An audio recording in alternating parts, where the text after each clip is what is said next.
What's up どうもしゅうもです。日曜日の昼間、妹がマクドナルド食べたいって言うんで、今からバイクで雨を降らないことを祈って取りに行きたいと思います。スマホのアプリでもう注文はしてあるんで、あと取りに行くだけっていう感じなんで、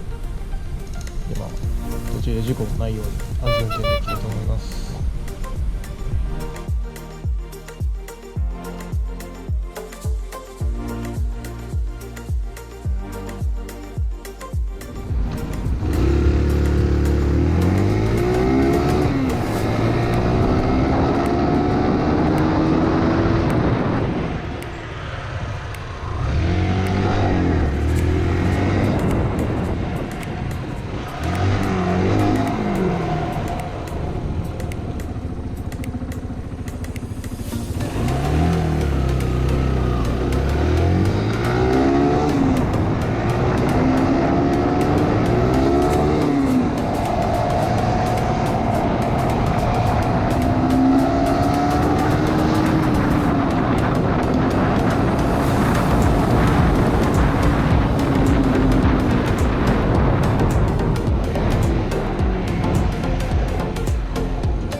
問題は川に入るかどうか。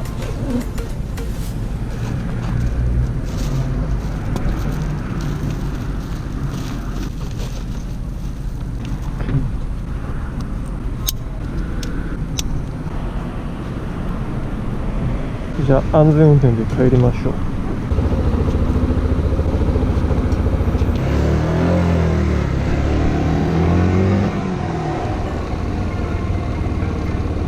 停止、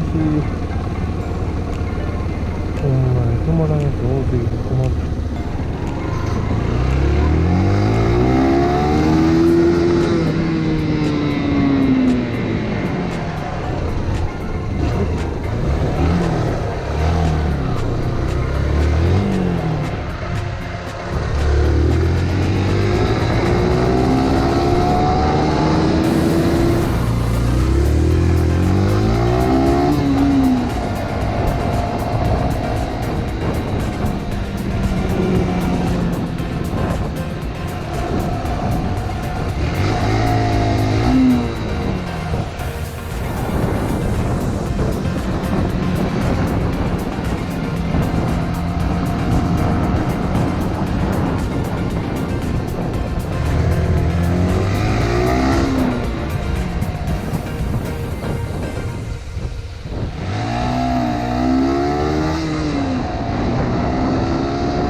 ジュースこぼれてないかな。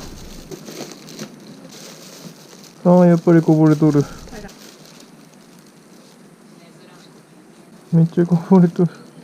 あ、ストローちょっと濡れとる。いただきます。